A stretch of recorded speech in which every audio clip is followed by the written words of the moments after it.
xibaar yu wér te wóor ca tàng ba abonnez-vous pour ngeen di mën di jot suñuy vidéo. dal leen ak jàmm seen chaîne bi di Buzz 221 HD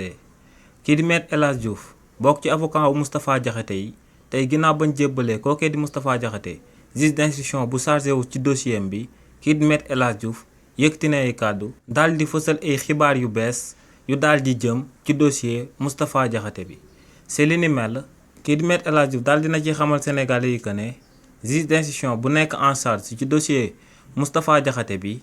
daal dinay dàq bés bi nga xam ne si la jàppoon procès bi nga xam ne moom lañ waroon a daal di àtte kookee di Moustapha Diakhaté ne juge d'instruction bi daa njëkkoon a daal di jàpp le 25 juin bi ñu jëm waaye ne daal dinay dàq date boobee daal di koy yóbbu le 2 juillet donc ne procès bi nga xam ne moom la ñu war a amal jëmale ko ci jëmm client bii di Moustapha Diakhaté ci réewu Sénégal le 2 juillet lañ ko fii daal di amal waaye tamit kii di Me El Hadji Diouf daal di wéyal ne si lu jëm ci demande de liberté provisoire bi nga xam ne amaloon nañ ko daal di koy jëmale seen jëmm client bii di Moustapha Diakhaté ne demande de liberté provisoire boobee ñoom avocat Moustapha Diakhaté yi daal di nañ ko retiré te ne lu sabab nag ñoom avocat Moustapha Diakhaté yi daal di amal li ni mel moom mooy que ne procureur de la république bii di Ibrahima Ndoye du procureur bu tëddee njaaxaanaay ne kookee dem na sax bay traité avocat Moustapha Diakhaté yi que ne amuñu yar te ne loolee sababoon na